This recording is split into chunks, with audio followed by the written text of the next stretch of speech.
প্রচণ্ড দাবদাহের পর বিকালের দিকে যখন কালবৈশাখীর মেঘ আকাশে ঘনীভূত হয়, তার সাথে যদি আমাদের আজকের রেসিপিটি তৈরি করে নেওয়া যায় তাহলে পুরো সন্ধেটা জমে যাবে।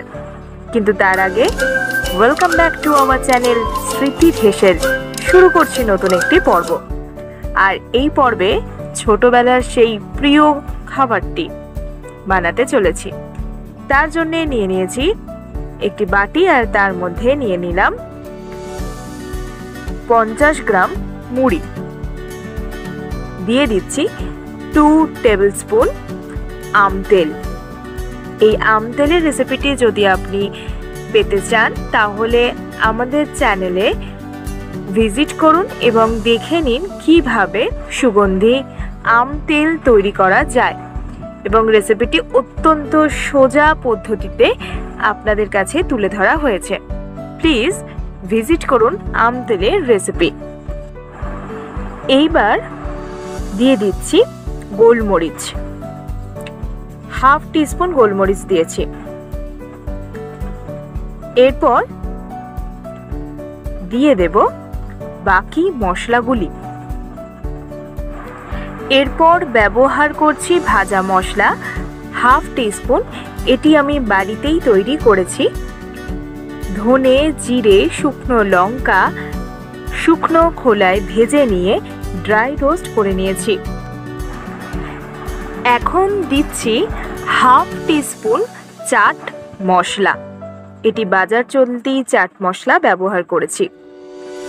এখন দিচ্ছি 1/4 টিস্পুন আমচুর মশলা। স্বাদ অনুযায়ী বিট লবণ ব্যবহার করেছি। এরপর এখন দিচ্ছি আগে থেকে ভিজিয়ে রাখা 1 মুঠো ছোলা। হাফ ইঞ্চি আদা গ্রেট করে রেখেছিলাম, সেটি দিয়ে দিয়েছি। এখন অ্যাড করছি শসা, এটি কুচিয়ে রেখেছিলাম। এখন দিচ্ছি টমেটো, এটিও কুচিয়ে রেখেছিলাম। একটি ছোট সাইজের টমেটো ব্যবহার করেছি।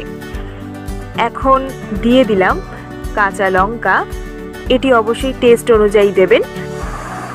এরপর আগে থেকে গ্রেট করে রাখা গাজর ব্যবহার করেছি।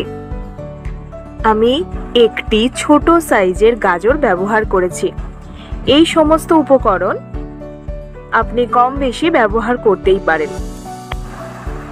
এখন অ্যাড করলাম আগে থেকে সেদ্ধ করে রাখা আলুর টুকরো।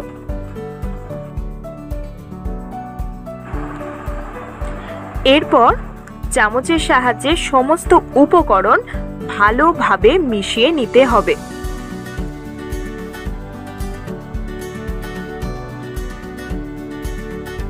যত ভালোভাবে মেশাবেন তত ভালো টেস্ট পাবেন। মোটামুটি তৈরি হয়ে গেছে আজকের রেসিপি। ছোটবেলার সেই অত্যন্ত লোভনীয় স্বাদের ঝালমুড়ি বানানোর রেসিপি আজকে আপনাদের সাথে শেয়ার করলাম। ঝালমুড়ি বা মশলা মুড়ি একদম তৈরি হয়ে গেছে। এইবার পরিবেশনের সময় উপর দিয়ে একটু চানাচুর ছড়িয়ে দিলাম, আর অ্যাড করে দিয়েছি কাঁচা পেঁয়াজ কুচি। আমার বাড়িতে অনেকেই কাঁচা পেঁয়াজ পছন্দ করে না, তাই আমি কাঁচা পেঁয়াজ শেষে ব্যবহার করেছি। আপনি চাইলে প্রথমেও ব্যবহার করতে পারেন, আর অবশ্যই পারলে নারকেল কুচো ব্যবহার করবেন। কেমন লাগলো আজকের ঝালমুড়ির রেসিপি? ভালো লাগলে অবশ্যই আমার রেসিপি ফলো করে বাড়িতে তৈরি করুন। আর অবশ্যই আজকের ভিডিওটি ভালো লাগলে কমেন্ট সেকশনে আপনার মতামত জানান এবং ভিডিওটি লাইক করে দিন। যারা চ্যানেলে নতুন দর্শক তাদের রিকোয়েস্ট করছি চ্যানেলটি সাবস্ক্রাইব করে রাখার জন্য। পাশে থাকা বেল আইকনটি অল করে প্রেস করে দিন। যারা অলরেডি আমাদের চ্যানেলটি পাশে আছেন, সাপোর্ট করছেন আমাদের প্রতিনিয়ত, তাদের অসংখ্য ধন্যবাদ। ভালো থাকুন, সুস্থ থাকুন। আর অবশ্যই নিজের খেয়াল রাখুন। যারা এতক্ষণ আমাদের ভিডিওটি দেখলেন তাদের অসংখ্য ধন্যবাদ।